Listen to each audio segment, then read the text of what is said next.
بسم الله الرحمن الرحيم. اللهم صل صلاة كاملة وسلم سلاما تاما على سيدنا محمد الذي تنحل به العقد وتنفرج به الكرب وتقضى به الحوائج وتنال به الرغائب وحسن الخواتيم واستسقى الغمام بوجهه الكريم وعلى آل بيت الطيبين الطاهرين. صباح الخير أو مساء الخير والهنا والرضا والسعادة على كل حبايب ومتابعين الكرام داخل مصر وخارج مصر. اهلا بكم بفيديو جديد.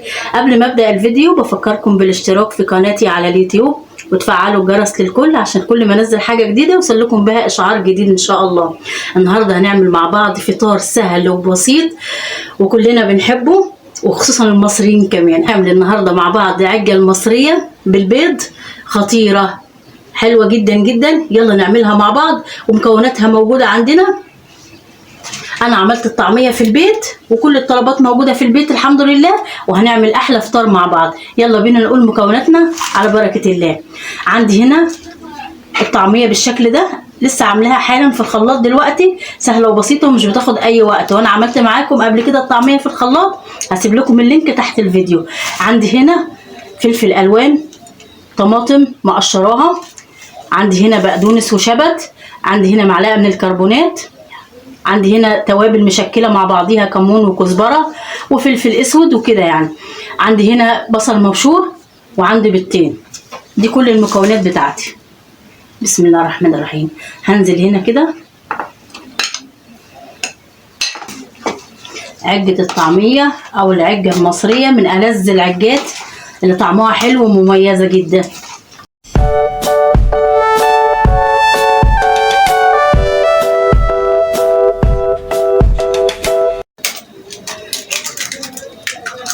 انا حاطه كل توابل وحاجاتي لان انا زي ما قلت لكم انا عامله الطعميه في البيت، فحط عليها كل حاجه، وبحط كزبره حصى كده وكمون حصى، فبيدي طعم حلو جدا لما بتيجي تضرب الطعميه. بسم الله الرحمن الرحيم. هنقلبهم مع بعض كويس ويلا بينا عشان نقلي العجه.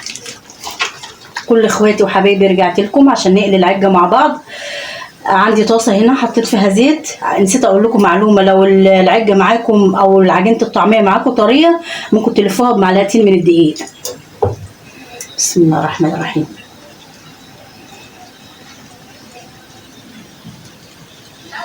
عايزه تعمليها كبيره مفيش اي مشكله خالص، عايزه تعمليها قراص بالشكل ده سهله جدا وبسيطه، مفيش ولا اسهل ولا ابسط من كده. هنسيبها بس كده على نار متوسطه عشان تستوي معانا من جوه ومن بره. اخواتي وحبايبي العجه بدات تستوي معانا بالشكل ده، بسم الله ما شاء الله. شايفين؟ هنقلبها كده مع بعض.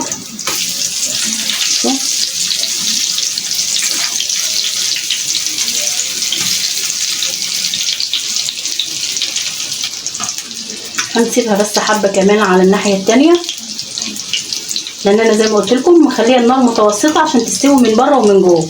كده العجه استوت معايا كده، اخدت راحتها خالص. شايفين اللون؟ لما تبقى مخليه النار متوسطه تطلع لونها حلو، مستويه من بره ومن جوه.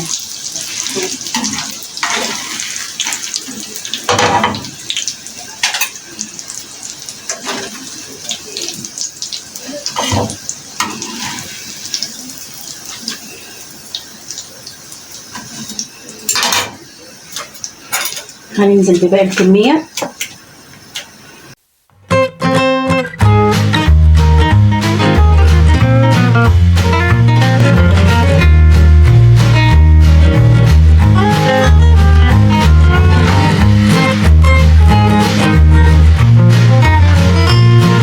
كل اخواتي وحبايبي وصلنا لنهاية الفيديو بعد ما خلصنا العجة بتاعتنا بالشكل ده. شايفين الطبق الجميل ده؟